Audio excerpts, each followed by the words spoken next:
So, I've played my fair share of shooter games on PC. I've landed my fair share of headshots. I've pushed and rotated, hit calculated snipes, and lucky sprays. I've played arcade shooters, I've played tactical shooters, I've studied the rise in popularity of the extraction genre. But before any of that, before I made content on the internet, I played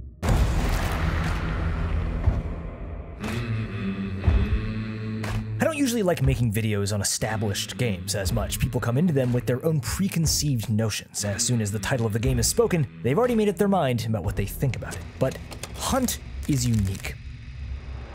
It's not only one of the first games I played, it's one of the most brilliant, most intelligently and uniquely designed FPS games in the last decade. And yet, so few really understand what it's about. Despite somehow retaining and in fact growing its player base since inception, it remains utterly niche. And how the game is still active, why it isn't more so, is something that as a longtime player, I feel like I've truly begun to figure out. Satisfaction. It's the experience players want. It's the one that devs want their players to be able to give themselves. Well, easier said than done. In 2014, game designer David Sirlin published an article on balancing competitive multiplayer games. When a game is balanced, it means a reasonable number of given gameplay options are viable. When a game is balanced, it feels rewarding, it feels satisfying. But Pong is balanced. Outlaw for the Atari 2600 is balanced. Depth is what really describes a game's complexity. Not only are multiple options viable, but a high variety of options are available to choose from. The more depth, of course, the higher likelihood of imbalance. High number of options, low number of them are viable, meaning a game that's harder to learn and less interesting to play. But in the case of Hunt Showdown, the word balance means something a bit more complex. Something that I love is when a game rides the line between realistic and immersive and just fun and creative, and that can absolutely be said about today's sponsor, World of Tanks. Now, if you're a history buff, the number of historically accurate tanks, tank hunters, and armored vehicles is staggering. Over 800 as of this year and growing all the time. But as someone who's always enjoyed the stranger sides of history, I personally love to see how many prototype vehicles have been brought to life in this game. Monsters like the legendary Maus, or German E-Series tanks like the Jagdpanzer, or even stranger designs like the American M5 Yo tank. The game brings these fascinating designs back from the dead to imagine a battlefield where they all got to see the light of day and went toe-to-toe in mechanized battles all over the world. With light, medium, and heavy tanks, destroyers, or artillery, and over 40 arenas to play in, different strategies will be effective depending on your situation, and coordinating with your team is going to take you far. If you've never played before, signing up for free using the invite code COMBAT on the screen right now is going to get you 7 days of premium access and the premium Cromwell B tank, 250,000 credits, and the Tiger 131, T78, and Type 64 for 10 battles each. Any returning players are going to get hooked up to 3 days of premium, the 2D style bargain camo, 7 days of rental of premium tanks, or 100,000 credit compensation. Remember to use that code and follow the link in the description to play now for free, and thank you again to World of Tanks for supporting the channel. In a multiplayer sandbox, balance often brings up thoughts of power relationships. Is the Nagant officer a more or less viable option than the uppercut? But Hunt is a game defined by balance of cause and effect, by a constantly growing arsenal of complexity. Weapons, tools, consumables, AI enemies, compound layouts, angles and topography, weather conditions, status effects, perks, skins, and reload animations. Everything affects the next. Which weapon one chooses dictates their viable perks, which affects their abilities in map traversal, which is affected by the spawn they get, which affects their proximity to the boss lair, which affects other players' map rotations, which are affected by dynamic AI spawns or time of day and weather, which can be more or less of an effect based on, going back to the beginning, which weapon they chose when they loaded in. As every player has the same goal every round and must compete over it, every element in the game exists for one final sole purpose: to coerce and shape player versus player encounters.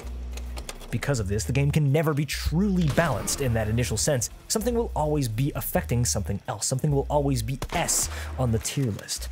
Give this weapon a certain ammo type and it's more viable in fast-paced high elo play. Change the elo system and lower skill players get stomped and they quit the game. Change the ammo system and certain weapons are no longer viable. You can hopefully begin to see how, were this a standard PvP shooter, it would be an unplayable, unbalanced mess, and it certainly would be until you introduce the human element. Sirlin describes that the more complex a game's arsenal, the higher likelihood of imbalance. Hunt Showdown, despite being developed before this was a term, is an extraction shooter. No one could argue that at face value, the Cavalry Saber is equally effective or viable, as this magazine-loading bolt-action infantry rifle, one is clearly better than the other, except for one detail: player agency. Unlike other extraction shooters, Escape from Tarkov for example, Hunt is at its core symmetrical. A hunter has 150 health, period. Every player can hear the same distance, can move the same speed, and all will die to a single shot to the head from any weapon. With that in mind, players decide how they tip their hunter's balance one way or another, not just through how they spec their hunter out, but through how their hunter's chosen spec allows them to engage with the sandbox in the way most natural to them, the most cost-effective to them. It's a double-blind experiment every round. As a player chooses their weapons, their tools and consumables, their perks, they must not only consider that every player can and will do the same, but that some things are up to chance. You bring a boss-killing kit to try and nab the bounty first, someone might simply beat you there by chance of spawns. You bring a long-range kit for attacking PvP from outside the boss lair, you get a boss in your first compound. The player can never know what might happen. They must extrapolate from experience what has happened, what could happen. What would I do if I was the enemy?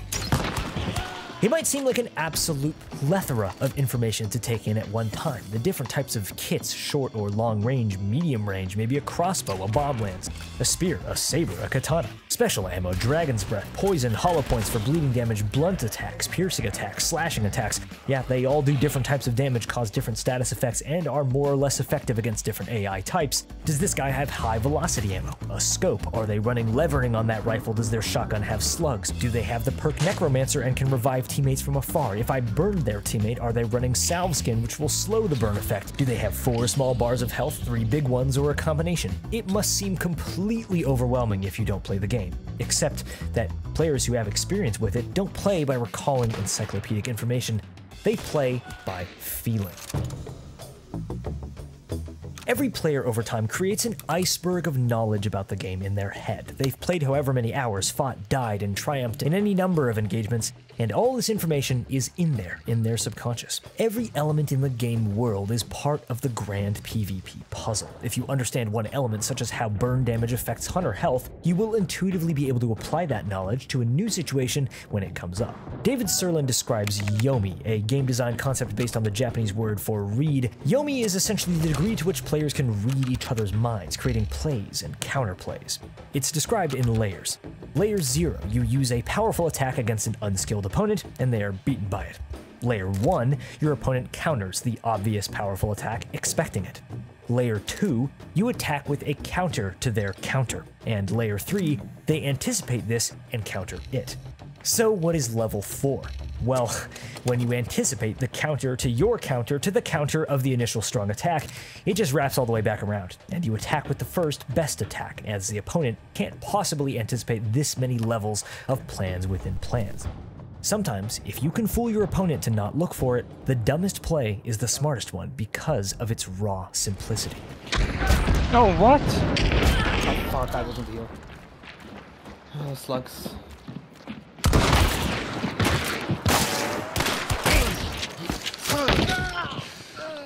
No, yes, Rilo. Fucking way! Despite the depth of the sandbox, Hunt isn't complex to play. It doesn't feel like an overwhelmingly opaque experience. An extraction shooter with a bajillion mechanics and modifiers, it feels simple. It feels like what it really is, an objective-based arena PvP shooter on a large scale. It feels this way, it's able to be mastered in this way, because of one bit of design it does better than any game like it.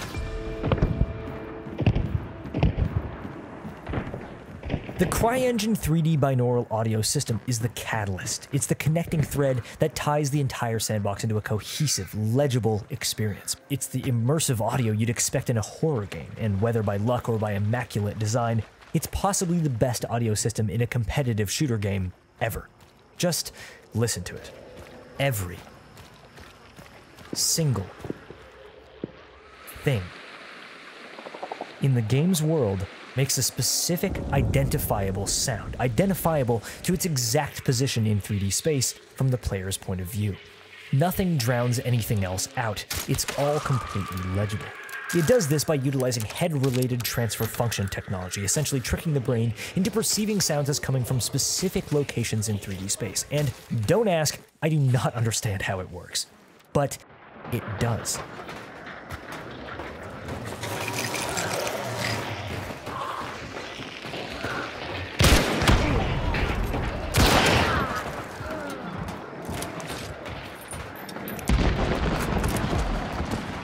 And it goes beyond being able to hear where a player is a floor above you or being able to wallbang headshots accurately based entirely on sound. The soundscape ties the multitude of mechanics in Hunt's world together, giving your brain all the information you need about what's going on around you without you needing to actively think about it. There's some disagreement about this, but it takes the brain somewhere between 120 to 300 milliseconds to react to stimulus, but cognitive thought can take much longer. Think about it. If an object comes flying at your face, you put your hand up. If you're crossing the street and a car honks loudly, you flinch and you turn towards it. But you didn't actively choose to do these things. And this is how you play Hunt. Every piece of information you might need to analyze the game world is there, in front of you or in your ears, and if you draw subconsciously from the tip-top of that iceberg of knowledge you have in game, you don't need to think. You act on intuition. Take this situation here. One, blow you guys. Okay. Gotcha. Below us? Inside your building. Gotcha. Move this way? Do you know which side? Like, right there. right there? Got it. On my thing, behind there. Got it.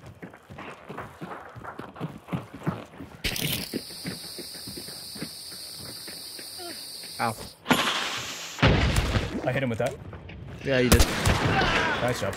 You got him. Nice. So I knew that there was an enemy right here behind this wall. I threw a choke bomb, a throwable tool that sucks oxygen out of its area of effect. It puts out fires, but it also makes hunters cough. I mostly threw this to see if he was where I thought he was, and I hit him with it. He panics, runs out of the building into my line of fire. I drop him. But there's a bit more going on here. This is a Sparks pistol, a sawed-off version of the brutally powerful Sparks rifle. It does 149 damage to the chest, or 1 hit point less than a hunter's full health. If you hit someone with a Sparks and they take literally any damage in any way, they die. And a choke bomb doesn't just make hunters cough. If you hit someone with its initial explosion, it does 1 tick of damage. So, was I thinking about this when I was doing this play? Absolutely not. I saw a guy, I threw a thing, and then I shot at him. But somewhere in the back of my mind, in some file folder of the 1,000 hours of my experience in game, that information was stored somewhere, and I knew that if I did this, this guy would die. Push and pull between elements of play, what's viable versus non-viable at a given moment, this is balance, but it's also the literal game itself. Think about it. Hunt, Showdown. When I first discovered it, I thought the name was kind of cheesy, but 1,000 hours later, I get it. It's the 2 elements of play that define what the game is about. The hunt, the systematic following of clues of reading your surroundings, knowing when to move and when to sit still. That slow burn leading to the moment when the gloves finally come off. The showdown, that cowboy shootout that's aggressive, brutal, and often is over in a matter of seconds. I got him. Hunt is niche, it's strange, it's imperfect, it's brilliant in some ways and frustrating in others. In its utterly specific, unique tone, setting, and art style, while beautiful to some, is just a bit too weird for others in the mainstream. But being able to play on intuition, setting yourself up for whatever playstyle is intuitive to you, that feels good to you, and then flowing with the game world in a natural expression of violence, a purely instinctual display of aggression, where the plans you've laid and the knowledge you've gathered culminate in that perfect play. Hit one. Finished him off. One on the right side behind that wagon.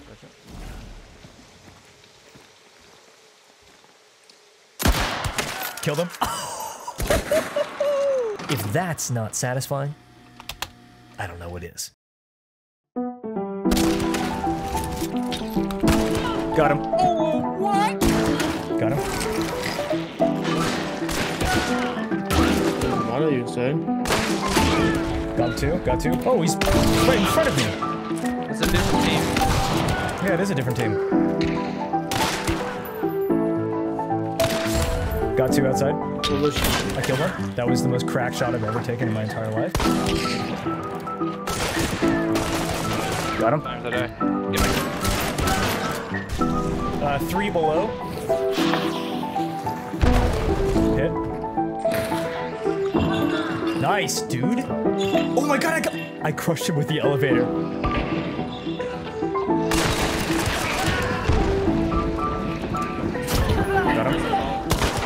Got him, got him, got him.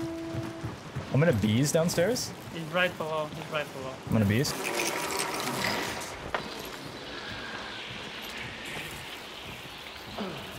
I'm gonna bees again.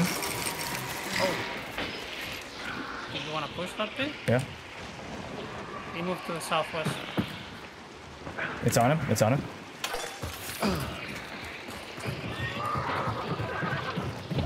He died. Wow. Wow.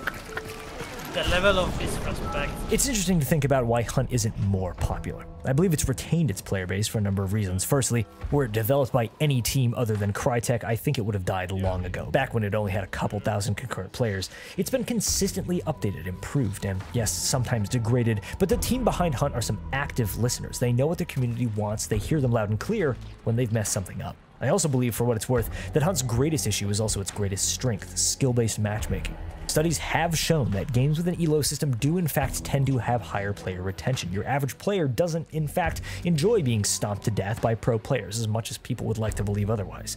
That being said, Hunt's elo is complex, flawed, and a constant work in progress, and as a pretty consistent 5 to 6 star player, so-called, it can be pretty frustrating. If you play the game, especially if you're a new or lower star rating player, I'd love to hear your opinion on how it feels. And thank you again to World of Tanks for supporting today's video. Whether you're a new player just getting into the game for the first time or returning after a bit, there's tons of new stuff to get into. So remember to sign up completely for free using that invite code on the screen right now or in the description of this video for all of those free bonuses. Hunt was the first game that I played on PC seriously, long before I really got stuck into content creation, and this was largely because of my involvement with the community around a content creator called Lucan. His videos on Hunt Showdown are the best you can find in my opinion, and if you enjoy the game and its vibes, you should absolutely go give his videos a watch. With that being said, I hope you enjoyed this video, have a great rest of your day, and I will see you very soon.